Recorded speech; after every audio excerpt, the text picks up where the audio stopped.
2 Chronicles 21. Then Jehoshaphat rested with his ancestors and was buried with them in the city of David. And Jehoram, his son, succeeded him as king. Jehoram's brothers, the sons of Jehoshaphat, were Azariah, Jehiel, Zechariah, Azariahu, Michael, and Shephatiah. Michael was easy. All these were sons of Jehoshaphat, king of Israel. Their father had given them many gifts of silver and gold, and articles of value, as well as fortified cities in Judah. But he had given the kingdom to Jehoram, because he was his firstborn son. Jehoram, king of Judah.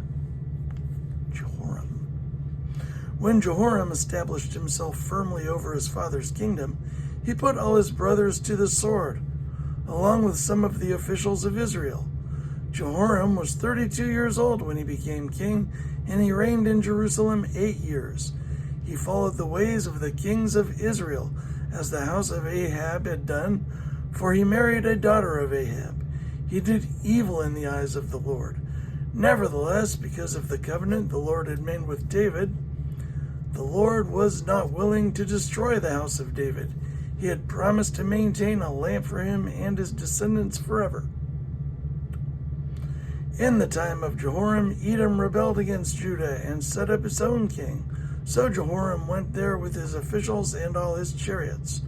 The Edomites surrounded him and his chariot commanders, but he rose up and broke through by night. To this day, Edom has been in rebellion against Judah. To this day. Not this day. Libnah revolted at the same time because Jehoram had forsaken the Lord, the God of his ancestors.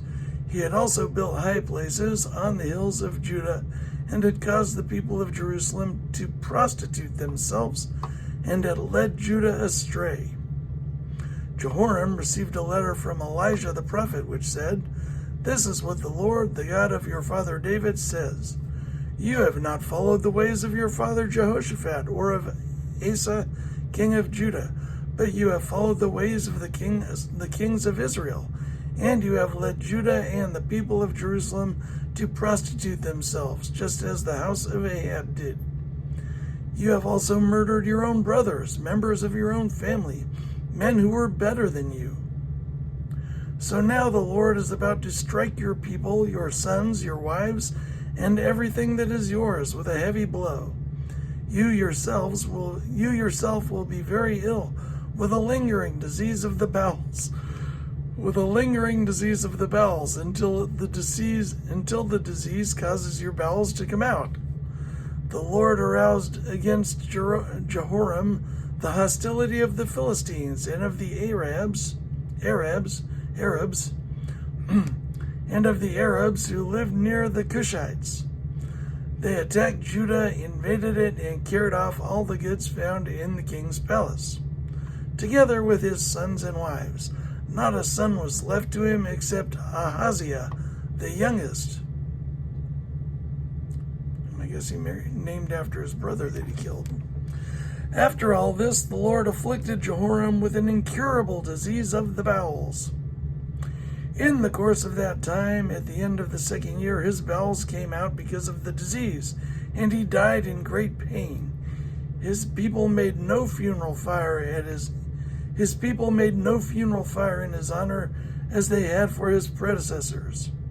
Jehoram was 32 years old when he became king, and he reigned in Jerusalem 8 years. He passed away to no one's regret and was buried in the city of David, but not in the tombs of the kings. Not in the tombs of the kings.